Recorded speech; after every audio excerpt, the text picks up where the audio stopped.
આકાશવાણી અમદાવાદ વડોદરા પ્રાદેશિક સમાચાર મિત્તલ પટેલ વાંચે છે. સૌપ્રથમ મુખ્ય સમાચાર. પ્રધાનમંત્રી નરેન્દ્ર મોદીએ પીએમ કિસાન સન્માન નિધિ યોજનાનો 18મો હપ્તો જાહેર કર્યો. રાજ્ય સરકારે મુખ્યમંત્રી ગૌમાતા પોષણ યોજના અંતર્ગત આશરે 2,61,000થી વધુ પશુઓ માટે 71 કરોડથી વધુ રૂપિયાની સહાય ચૂકવી. કેન્દ્રીય મંત્રીમંડળમાં 5 ભારતીય ભાષાઓને શાસ્ત્રીય ભાષાઓનો દરજ્જો આપતા નિર્ણયને રાજ્યભરના શિક્ષણવિદોએ આવકાર્યો. ખેડા જિલ્લાના માતર તાલુકાનું હૈજરાબાદ ગામ તાલુકામાં સૌપ્રથમ ટીબી મુક્ત ગ્રામ જાહેર. અને આજે નવરાત્રીનો ત્રીજો દિવસ છે. મહેસાણાના શક્તિપીઠ બહુચરાજી ખાતે ભક્તોની ભારે ભીડ. સમાચાર વિગતવાર. પ્રધાનમંત્રી નરેન્દ્ર મોદી આજે પીએમ કિસાન સન્માન નિધિ યોજનાનો 18મો હપ્તો જાહેર કર્યો છે, જે અંતર્ગત દેશભરના 9 કરોડ 40 લાખથી વધુ ખેડૂતોને 20,000 કરોડ રૂપિયાથી વધુની રકમનો સીધો નાણાકીય લાભ મળશે. આ પ્રસંગે સંબોધન કરતા શ્રી મોદીએ જણાવ્યું કે તેમણે કોંગ્રેસ સામે પ્રહારો કર્યા હતા. મહારાષ્ટ્રના વાશીમમાં એક દિવસીય મુલાકાતે પહોંચેલા પ્રધાનમંત્રીએ વાશીમ અને થાણેમાં કુલ 56,100 કરોડની વિવિધ પરિયોજનાઓનું ઉદઘાટન અને શિલાન્યાસ કર્યો. શ્રી મોદીએ વાશીમમાં વણઝારા સમુદાયનો ભવ્ય વારસો દર્શાવતા સંગ્રહાલયનું ઉદઘાટન કર્યું હતું.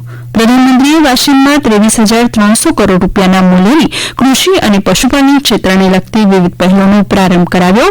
ત્યારબાદ થાણેમાં 32,800 કરોડના મૂલ્યના વિવિધ વિકાસ કામોનું લોકાર્પણ અને ખાતમુહૂર્ત કરશે.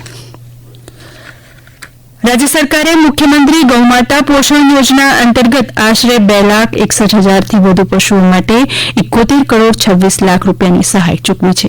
ગાંધીનગર ખાતે મુખ્યમંત્રી ગૌમાતા પોષણ યોજના અંતર્ગત રાજ્યની ગૌશાળાઓ અને પાંજરાપોળોને પશુ નિભાવ સહાયની ચૂકવણી કરવા માટે રાજ્ય સમિતિની બેઠક મળી હતી. આ બેઠકમાં વર્ષ 2024-25ના પ્રથમ તબક્કા એટલે કે એપ્રિલ 2024થી જૂન 2024 માટે રાજ્યની કુલ 584 ગૌશાળા અને પાંજરાપોળને પશુ નિભાવ માટે સહાય ચૂકવવાનો નિર્ણય કરવામાં આવ્યો છે.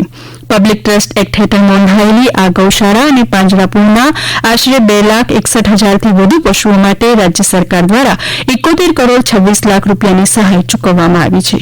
બીજા તબક્કામાં સહાય મેળવવા ઇચ્છુક ગૌશાળા અને પાંજરાપોળ ઓનલાઈન અરજી કરી શકે તે માટે આગામી 15 ઓક્ટોબર સુધી આઈ ખેડૂત પોર્ટલ ખુલ્લું મૂકવામાં આવ્યું છે. રાજ્યભરના શિક્ષણવિદો અને સંશોધકોએ 5 ભારતીય ભાષાઓને શાસ્ત્રીય ભાષાઓનો દરજ્જો આપવાના કેન્દ્રીય મંત્રીમંડળના તાજેતરના નિર્ણયને આવકાર્યો છે.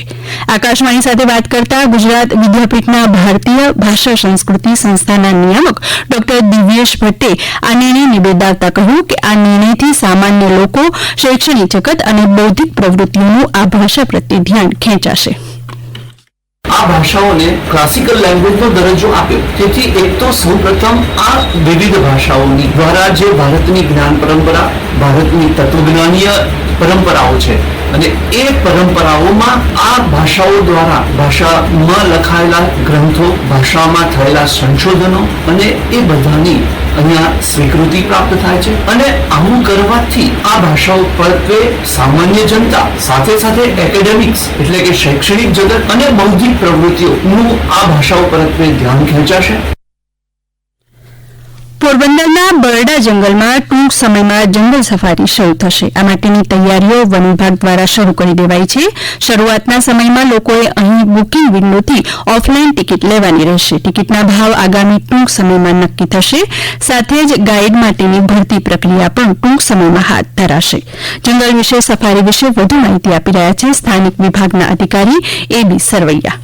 આ સફારી જે છે એ સફારીનો રૂટ રહેશે આપણો કપુરડી નાકાથી લઈ અંદર ચારણા બેરિયર સુધી અને ચારણા બેરિયર થી ભૂતબેરા વિસ્તાર સુધી અને ભૂતબેરાથી ફરી પાછો આ રૂટ જે છે એ રૂટ ફરી આ જ રિટર્ન પણ આ જ રસ્તા ઉપર એક રૂટનું આયોજન અત્યારે કરવામાં આવેલું છે. રોજની જે સફારીઓ જે છે એ મોર્નિંગ અને મોર્નિંગ બાદ એટલે બપોર પછીના સમયની અંદર રહેશે. વાયદી વ્યવસ્થા માટે પણ અત્યારે વન વિભાગ તરફથી જે છે એ એના ઉપર પત્ર તૈયાર કરવામાં આવેલો છે અને જે જીપ્સીઓ જે છે એ મતલબ કે જે ઓપન વ્હીકલ જે છે એ સેન્ચુરીના રૂલ્સ પ્રમાણે જે ઓપન વાહનો રાખવામાં આવશે અને મોડિફાઈ કરેલા વાહનો રહેશે. આ સમાચાર આપ આકાશવાણીના અમદાવાદ વડોદરા કેન્દ્ર પરથી સાંભળી રહ્યા છો.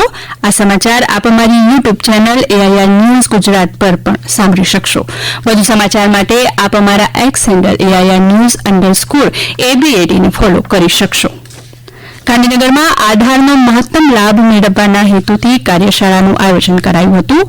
UIDAI રાજ્ય કચેરી ગુજરાત અને DST ગુજરાત સરકાર દ્વારા ગાંધીનગરમાં નવા સચિવાલય ખાતે યોજાયેલી આ કાર્યશાળામાં 200થી વધુ વરિષ્ઠ અધિકારીઓએ ભાગ લીધો હતો. કાર્યશાળામાં ઈશાન ભારતના ખજાના માટે આધારનો ઉપયોગ, રાજ્યની પોલીસ માટે ક્ષમતા નિર્માણ, આધાર આધારિત ડિજીટલ પેમેન્ટ્સ તેમજ જન આધાર મોબાઈલ ટ્રિનિટીનો ઉપયોગ કરવા માટેની વ્યવસ્થાને મજબૂત કરવા અંગેની માહિતી આપવામાં આવી હતી. ખેડા જિલ્લાના માતર તાલુકાનું હૈદરાબાદ ગામ તાલુકામાં સૌપ્રથમ ટીબી મુક્ત ગ્રામ જાહેર કરવામાં આવ્યું છે. આ અંગે વધુ માહિતી આપતા આયુષ્માન આરોગ્ય મંદિર હૈદરાબાદના સામુદાયિક આરોગ્ય અધિકારી નિરાલી પરમાર જણાવે છે કે અંદાજે 3000 નાગરિકોની વસ્તી ધરાવતા ગામમાં ટીબીના બંને દર્દીને ગામના જ આરોગ્ય કર્મચારી દ્વારા પોષણ કીટ પહોંચાડવામાં આવી હતી. અમારી કામગીરીમાં અમારી ટીમ દ્વારા 60 થી વધારે સ્કૂટર અને 27 થી વધારે એક્સરે જે અમે લોકોએ મોકલેલા છે એમાંથી એક પેશન્ટ પોઝિટિવ આવ્યું છે. તેને તે પેશન્ટની અમે કીટ અને એને ન્યુટ્રિશન પ્રોવાઈડ કર્યું છે અને એને જે સરકાર દ્વારા લાભ મળે છે એ પણ અમે એને પ્રોવાઈડ કર્યું છે, જેથી અમને લોકોને આખા વર્ષના કામગીરીના દરમિયાન અમને આ એવોર્ડ આપવામાં આવ્યો છે. રાજ્યભરમાં સરકારી યોજનાઓના લાભ નાગરિકો ઘરે લઈ શકે તે ઉદ્દેશથી સેવા સુતી કાર્યક્રમના 10મા તબક્કા હેઠળ તમામ જિલ્લામાં કાર્યક્રમ યોજવામાં આવી રહ્યા છે. દાહોદ જિલ્લાના ધાનપુર તાલુકાના ભોરવા ગામની પ્રાથમિક શાળા ખાતે પંચાયત મંત્રી બચુભાઈ ખાબડની ઉપસ્થિતિમાં સેવા સેતુ કાર્યક્રમ યોજાયો હતો. અરવલ્લી જિલ્લામાં ભિલોડા તાલુકાના ધંબેલિયા ગામે સેવા સેતુ કેમ્પ યોજાયો. ડાંગ જિલ્લાના અમારા પ્રતિનિધિ મુનિરા શેખ જણાવે છે કે વધી તાલુકાના 2 ગામ ખાતે ધારાસભ્ય વિજય પટેલના અધ્યક્ષસ્થાને સેવા સેતુનો કાર્યક્રમ યોજાયો હતો. ભાવનગર જિલ્લાના ઘોઘા તાલુકાના વાળુકડ ગામે સેવા સેતુ કાર્યક્રમ યોજાયો હતો, જેમાં 18 ગામના 1321 અરજદારોની તમામ રજૂઆતોનો સ્થળ પર જ નિકાલ કરાયો હતો. અમદાવાદ જિલ્લાના બાવળા તાલુકાના બગોદરા ગામમાં સેવા સેતુ કાર્યક્રમ યોજાયો હતો. કાર્યક્રમમાં વિવિધ 13 વિભાગોની 60 જેટલી સુવિધાઓનો લાભ નાગરિકોને મળ્યો હતો. સુરેન્દ્રનગર જિલ્લાના સાયલા તાલુકામાં કેન્દ્ર સરકારના આકાંક્ષી બ્લોક કાર્યક્રમ અંતર્ગત સંપૂર્ણતા અભિયાનનું સમાપન થયું છે. સાંસદ ચંદુભાઈ શિહોરાએ વહીવટીતંત્રને અભિનંદન પાઠવતા જણાવ્યું હતું કે તાલુકાએ વહીવટીતંત્રે 3 મહિનાના ટૂંકા સમયગાળામાં મુખ્ય 6 લક્ષ્યાંકોમાં 100% સિદ્ધિ પ્રાપ્ત કરી છે. આજે નવરાત્રીનો ત્રીજો દિવસ છે. મા અંબાના ચંદ્રઘંટા સ્વરૂપનું પૂજન થાય છે. મા ચંદ્રઘંટાને 10 ભુજાઓ અને મસ્તક પર અર્ધચંદ્ર છે. તેમનું વાહન સિંહ છે. તેમની આરાધનાથી વિપત્તિઓનો નાશ થાય છે. રાજ્યભરમાં નવરાત્રીની ઉલ્લાસભેર ઉજવણી કરાઈ રહી છે. મહેસાણાના બહુચરાજી શક્તિપીઠ ખાતે શ્રદ્ધાળુઓની ભીડ ઉમટી રહી છે. વધુ માહિતી આપી રહ્યા છે અમારા પ્રતિનિધિ જયંતિ ચૌધરી.